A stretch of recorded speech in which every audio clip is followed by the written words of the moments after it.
ஏய், நல்லா இருக்கீங்களா? என் ஃப்ரெண்டு திடீர்னு என்கிட்ட ஒரு கேள்வி கேட்டான்.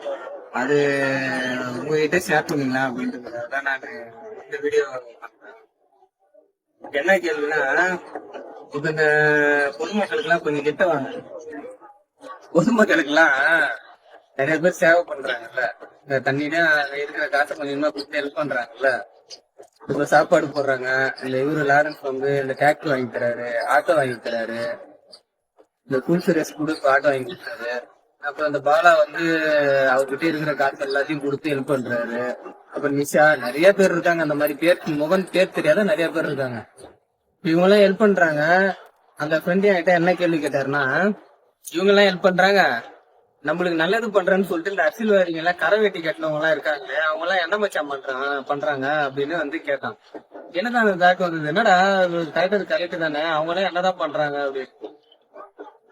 அப்புறம் நான் வந்து என்ன பண்ணேன், இருந்தாலும் அரசியல்வாதிக்கு சப்போர்ட்டா அவங்ககிட்ட வந்து சில வார்த்தை சொன்னேன். அவங்க பண்றாங்க வச்சு நம்மளுக்கு நல்லது அப்படின்ட்டு. என்ன நல்லது பண்றாங்க அப்படின்னு அவன் கேட்டான். நம்மளுக்கு மழை பெஞ்சு வெள்ளம் அதிகமா வந்துருச்சுன்னா அந்த தண்ணியில இறங்கி வந்து நம்மள வந்து பாத்துட்டு போவாங்க அப்படின்னு சொல்லி சொன்னான். அதுக்கப்புறம் வந்து வெயில் காலம் வந்துச்சுன்னா அங்கங்க வந்து இந்த தண்ணீர் பந்தல் வைப்பாங்க. நம்ம தண்ணீர் தாகத்துல வந்து ஏன்னா வெயில் வெப்பத்து ரொம்ப இருக்குங்க அப்படின்றதுக்காக தண்ணீர் வைப்பாங்க, தண்ணீர் பந்தல் போட்டு அப்படின்னு சொல்லி சொன்னாங்க. இதெல்லாம் இல்லாம அவங்க வந்து 5 வருஷத்துக்கு ஒரு வாட்டி நம்மளுக்கு நல்லது செய்யறதுக்கு நம்ம வீடு வாசல் தேடி வந்து அவங்க பிச்சை எடுக்கிற மாதிரி ஓட்டு கேட்பாங்க மச்சான் அப்படின்னு சொல்லி சொன்னாங்க. அதுக்கு அவன் என்ன சொன்னானா, கரெக்டு தான் மச்சி, அவங்க பிச்சை கேட்கற மாதிரி ஓட்டு வந்து கேட்பாங்க, ஆனா அது நம்ம நல்லதுக்கு கிடையாது, அவங்க நல்லதுக்கு, அவங்க குடும்பத்தை வந்து ஒரு நிலைமைக்கு எடுத்துட்டு போறதுக்காக தான் அந்த மாதிரி வந்து கேக்குறாங்க அப்படின்னு சொல்லி அவன் சொன்னான். இப்போ அவன் சொன்னது வந்து கரெக்டா தப்பான்றது நீங்க தான் சொல்லணும். ஆனா எனக்கு என்ன தோணுதுன்னா, இப்ப நான் சீரியஸாவே பேசுறேன். இப்ப அவங்க வந்து அந்த மாதிரி வந்து ஓட்டு கேக்குறாங்க, ஆனா அவங்க வந்து என்ன பண்றாங்க மக்களுக்கு? இது நம்மள மாதிரி அடிப்படை மக்கள், இவங்க அடியில இருக்கிறவங்க அவங்களே தனக்கு தானே உதவி பண்றாங்க. பக்கத்துல இருக்கிறவங்களுக்கு இல்ல கஷ்டமா இருக்குன்னு வந்து ஹெல்ப் பண்றாங்க. இப்ப இந்த மேல் லெவல்ல இருக்காங்கல்ல, அவங்க எல்லாமே இருக்கப்பட்டுதான் இருக்குது. காரு, பங்களா, அவங்களுக்கு உணவு, காசு, பேங்க் அக்கௌண்ட் எல்லாமே வச்சிருக்காங்க. அப்படி இருந்தும் அவங்களுக்கு ஏன் கொடுத்து உதவுறதுக்கு மனசு வர மாட்டேங்குது?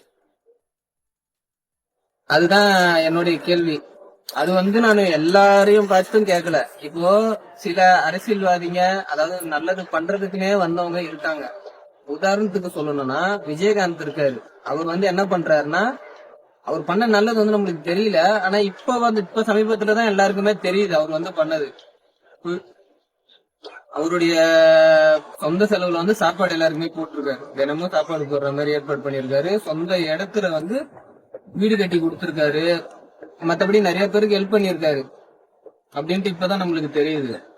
இந்த மாதிரி எல்லாருமே பண்ணணும், மக்களுக்கு எல்லாருமே பண்ணணும். நீங்க வந்து அப்படி பணத்தை சேர்த்து வச்சு உங்க வாரிசை தூக்கிட்டு போய் வெளிநாட்டுல படிக்க வச்சு இங்க வந்து உள்ள வந்து திருப்பி இங்கதான் வரீங்க. வெளிநாட்டுக்கு போயிட்டு என்ன பண்றீங்க, இடம் வாங்கி அங்க ஒரு வீடு கட்டி வச்சிருக்கீங்க. இதெல்லாம் என்ன யூஸ்? நாளைக்கு இந்த உலகமே அழிச்சு இப்ப நம்ம வாரிசே வந்து எல்லாருமே வந்து போயிட்டாங்கன்னு வச்சுங்க, ஒரு உலகமே ஒரு பூகம்பமோ இல்ல ஏதோ ஒரு சுனாமியோ வருது, எல்லாருமே அழிஞ்சிட்டாங்கன்னா நீங்க இங்க திருடி எடுத்துட்டு போய் வெளிநாட்டுல வாங்கி வச்சிருக்கீங்கல்ல, அதெல்லாம் என்ன பலன் தான் இருக்குது? யோசிச்சு பாருங்க. யோசிச்சு பார்த்து இருக்கும்போது வாழும் போது கொஞ்சமாவது இங்க இருக்கிற கஷ்டப்படுற மக்களுக்கு கொடுங்க. இவங்க ரத்தத்தை உறிஞ்சி சுரண்டி எடுத்துட்டு போய் தான் நீங்க வெளிநாட்டுல வந்து வீடு வாங்குறீங்க.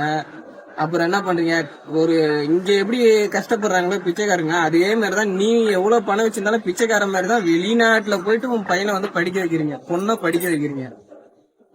நீங்க உள்ள வந்து ஒரு பெரிய காலேஜோ இல்ல பெரிய ஆஸ்பத்திரியோ அந்த மாதிரி எடுத்துட்டு வாங்க. உங்க பேர் வந்து அதாவது இந்த வான அளவுக்கு உயர்ந்திருக்கும், அலையவே அலையாது. உங்க பையனோ உங்க பொண்ணோ அதை நினைச்சு என்னைக்குமே பெருமைப்படுவாங்க. திருடி திருடி ஒரு பெரிய டைனிங் டேபிள்ல உட்காந்து சாப்பிட்டா அதுக்கு என்ன அர்த்தம் இருக்குது? என்ன இருக்கு சொல்லுங்க? அதுக்கு பேர் சாப்பாடா? அதுக்கு பேரு வகை வகையா இருக்கும், ஆனா அது வகை வகையா இருக்கிறது சாப்பாடு கிடையாது. அது நீங்களே யோசிச்சு பாருங்க. எனக்கு சொன்னது தோணுச்சு. எல்லாருமே முடிஞ்சா நல்லது பண்ணுங்க, ஓகேவா? அப்படி இல்லைன்னா திருடி திருடி சேர்க்காம இருக்கிறது போதும் சொல்லிட்டு நினைச்சு நினைச்சு உணர்ந்து வாழுங்க, திருந்துங்க. ஓகேவா? பாய். கோவத்துடன் பார்ப்போம் அடுத்த வீடியோ.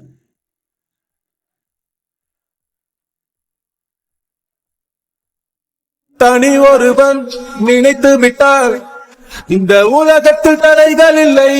தனி ஒருவன் நினைத்து விட்டால் இந்த உலகமே தடையும் இல்லை. தவறு வைத்தாலும் அதை தடுப்பேன் நான்.